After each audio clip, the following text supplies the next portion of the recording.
A ver, hoy os voy a hablar de algunos ejemplos de arquitectos mofándose del mundo.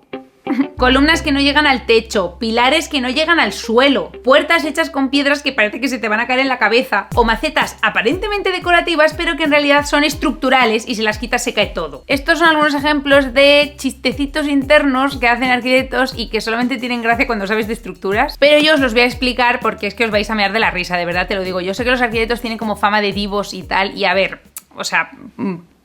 pero los arquitectos son muy mamarrachas también, son muy divertidos y vamos a hablar de eso.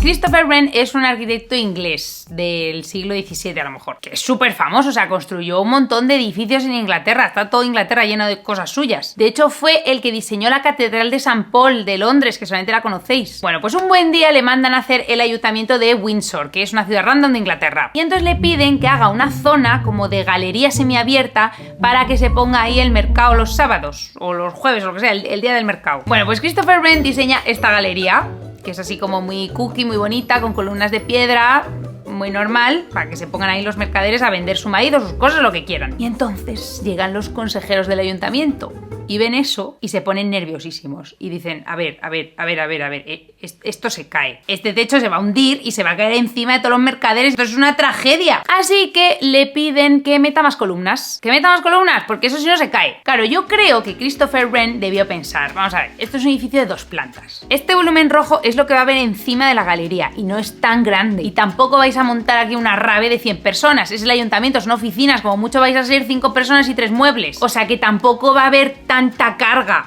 aquí para que se hunda este techo y se caiga encima de la galería y se mueran todos los mercaderes. Así que a él le parecía que no hacía falta añadir más columnas, pero los del ayuntamiento insistieron en que había que poner más columnas. Y Christopher Wren decía que no. Y los del ayuntamiento decían que sí, y el que no, y ellos que sí, y el que no. Total, que al final Christopher, súper mega ofendido de que no confiasen en sus capacidades estructurales, va y dice, ah sí, pues os vais a enterar. Y entonces coloca 4 columnas más, pero que no tocan el techo. No tocan el techo, o sea, no hacen nada, no sirven para nada, están ahí como de adorno. Pues esta imagen la había hecho yo con Photoshop. He quitado yo las columnas para que vierais qué es lo que habría querido hacer Christopher. Pero esto es lo que el ayuntamiento le obligó a hacer. Es que esto es muy fuerte, es que las columnas no tocan el techo. O sea, para que los burócratas le dejaran en paz, construyó 4 columnas que no tocan el techo. Por un poquito, ¿sabes? Por 1 centímetro o 2. Claro, los del ayuntamiento ni se enteran, ven eso y ya pues se quedan tranquilos y dicen, ah, pues muy bien, esto no se va a hundir. Muy bien, fenomenal, Christopher, venga. Pero claro, los arquitectos ingenieros cuando vieron eso, o sea, es que se mearon de la risa en plan, Christopher, tío, pero qué clase de troleada le acabas de meter al ayuntamiento, o sea, lolazo máximo, what the fuck. Esa era la jerga que utilizaban en Inglaterra en el siglo XVII. Y a día de hoy, pues ahí siguen las 4 columnas que no tocan el techo, el forjado de arriba no se ha combado ni un poquito, o sea que Christopher tenía razón, que no hacía falta tanta columna.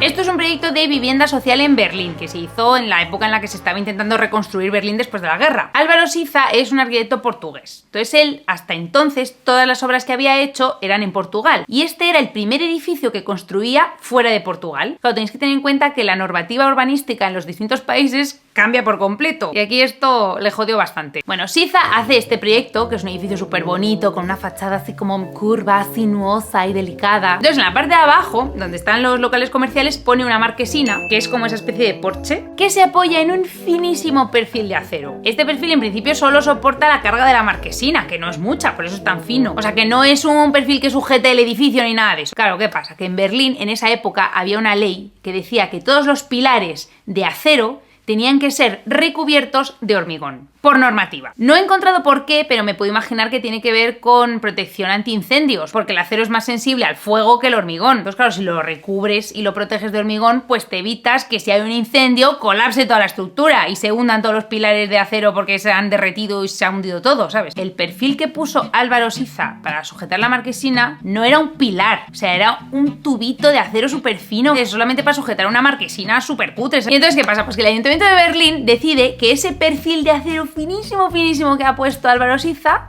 se considera un pilar y hay que recubrirlo de hormigón. Claro, Álvaro Siza se queda en plan, Pero vamos a ver, o sea, ¿de verdad me vas a hacer recubrir esto de hormigón? Claro, ¿por qué le molestaba tanto a Siza recubrirlo de hormigón? Porque entonces todos los arquitectos que lo vieran pensarían que es un pilar súper gordo estructural y se burlarían de él, porque nadie pondría un pilar así de gordo para sujetar una miserable marquesina. Pues claro, él realmente estaría haciendo el ridículo frente al resto de arquitectos e ingenieros. Entonces claro, él se quedaba en plan, tío, es que no quiero que esto parezca un pilar estructural, o sea, es que voy a quedar totalmente humillado frente a mis colegas arquitectos, porque es que nadie pondría un pilar para esto, ¿sabes? No me jodas. Y los del Ayuntamiento de Berlín, pues tienes que recubrir el hormigón y a mí no me cuentes tu vida, ¿eh? Que bastante tenemos ya con lo que tenemos. ¿Y entonces qué hace Álvaro Siza? Pues dice, vale, yo lo recubro de hormigón, pero ya verás cómo. Él tenía su pequeño tubito de acero y lo recubrió de hormigón. De nuevo, esta imagen la había hecho yo en Photoshop para que entendierais qué es lo que le habría gustado a él hacer, pero esto fue lo que tuvo que hacer y lo que está construido a día de hoy. Pero el truqui que hizo es que se dejó la parte de abajo sin recubrir de hormigón. O sea, recubrió todo menos los 30 centímetros de abajo. Entonces parece que el pilar está como flotando. Claro, esto la mayoría de la gente que pasa por ahí pues a lo mejor ni se fija. Pero el resto de arquitectos e ingenieros ven eso y dicen, ah, ya veo lo que has hecho. Es como un chiste interno, en plan, este pilar no era estructural, tú querías que se notara que no era estructural para que no nos riéramos de ti, porque si hubiera sido estructural habría sido lamentable. Pero claro, no te podías saltar la normativa, entonces te has metido ahí en una fisura legal para que se vea verdaderamente que el grosor necesario de ese perfil era mucho menor que ese tochazo de hormigón. A ver, tenéis que entender que los arquitectos y los ingenieros se hablan entre ellos a través de sus obras. Entonces todo esto son como bromitas internas que se hacen entre ellos y que el resto del mundo ni entiende, ni le importa una mierda, ni nada. Esta es la puerta al jardín del Museo Thyssen de Madrid. La gracia de esta puerta es que cuando tú la ves desde la calle, o sea, desde fuera, las piedras de la parte de arriba se ven verticales. Claro, cualquier arquitecto o ingeniero que vea esto dice, pero vamos a ver, ¿cómo van a estar verticales las piedras? Si están verticales se resbalan y se caen. ¿Cómo puede ser? ¡Qué misterio! El secreto se ve por la parte de atrás. Desde fuera veíamos que las piedras tenían forma de rectángulo vertical.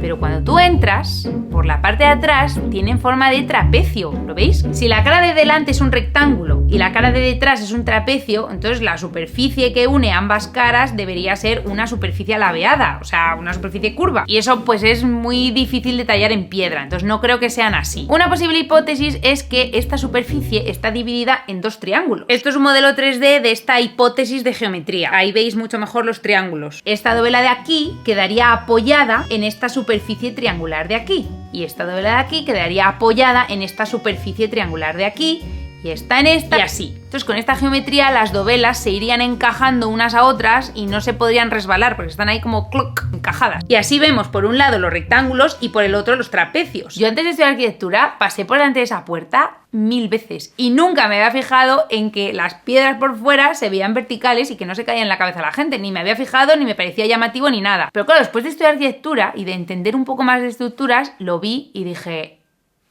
espérate, o sea, esto no tiene sentido. En cualquier caso, esto el arquitecto no lo hace porque le resulte más fácil esta geometría para hacer la puerta o porque simplemente le venga bien. No, lo hace como un guiño a otros arquitectos. Es como un guiño estructural, como un juego, ¿sabes? Porque los arquitectos pues se ponen juguetones y se desafían los unos a los otros con las obras en plan, venga, a ver si adivinas cómo lo he hecho, tal, ¿sabes? Es que es muy así el mundo de la arquitectura, no sé, es que a mí me hace gracia.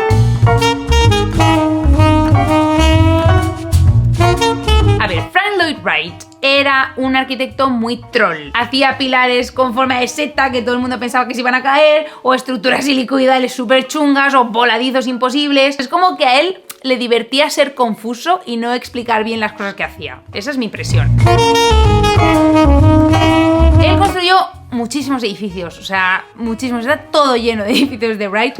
Pero además en concreto construyó muchísimas viviendas en Estados Unidos y son todas súper bonitas y súper famosas. Y un track que él tenía, que usaba todo el rato, era poner enormes macetas en los muros de las casas que hacía. Todo el tiempo ponía macetas enormes así como para darle gracia, para poner plantas ahí, que sea como más bonito y más lúcido, no sé qué. Bueno, pues a mí una vez un profesor me contó, hace muchos años, ya no me acuerdo ni de qué profesor era, que una vez la dueña de una de estas casas de Wright quitó las macetas de los muros porque se ve que ya no quería tener más plantas porque le aburrían y se cayeron los muros. What the fuck. El profesor este no me dio detalles, no me dijo qué casa era, ni me contó nada y yo no me acuerdo ni de quién era ni nada, solo tengo esa anécdota grabada en la cabeza. Años después me he puesto a buscar por internet a ver si encontraba algo de información y no he encontrado nada. O sea, internet se está haciendo la sueca. Entonces, como a mí esta historia me divierte, vamos a partir de la premisa de que lo que me dijo mi profesor es real y que una vez una señora quitó las macetas y se cayeron los muros. Y vamos a crear una hipótesis de cómo pudo ocurrir eso.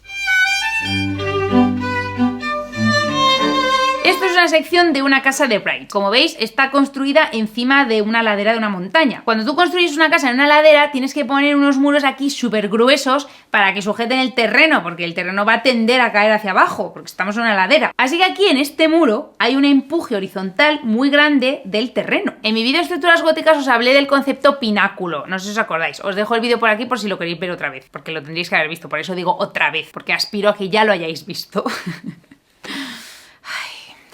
Cuando un muro recibe un empuje horizontal, tiende a abrirse. Entonces el pináculo es un elemento que se pone encima del muro y que con su peso ayuda a redirigir las cargas horizontales hacia abajo y así el muro no se abre. ¿Qué pasa? Pues que Wright llenaba sus muros con macetas enormes. Es posible que estas macetas fueran meramente decorativas, pero también es posible que él usara estas macetas a modo de pináculo. Si el terreno ejerce una fuerza horizontal sobre el muro, entonces el muro tiende a abrirse, pero el peso de la maceta ayudaría a redirigir las cargas hacia abajo y que no se abriera. Claro, si esto fuera así, si tú quitas las macetas, con el transcurso del tiempo el muro seguiría inclinando cada vez más y más y más hasta que al final se cae. No tengo claro que la historia de la señora esta concretamente que quita las macetas de la casa sea real, pero sí que tiene sentido estructural. Y teniendo en cuenta que Wright era un troll que te cagas, que se mofaba de la gente y no daba explicaciones de nada, pues la verdad es que sí que me puedo imaginar una señora que está ahí en su casa y dice, mira, estoy hasta el coño de tanta maceta, tanta planta, de verdad lo voy a quitar todo. Y que de pronto con el paso del tiempo pues el muro a lo mejor se inclinara un poco. Seguramente el profesor que me lo contó le añadió performance y entonces lo hizo como mucho más dramático y más guay. Para mí no hay ninguna fuente más fiable que la performance.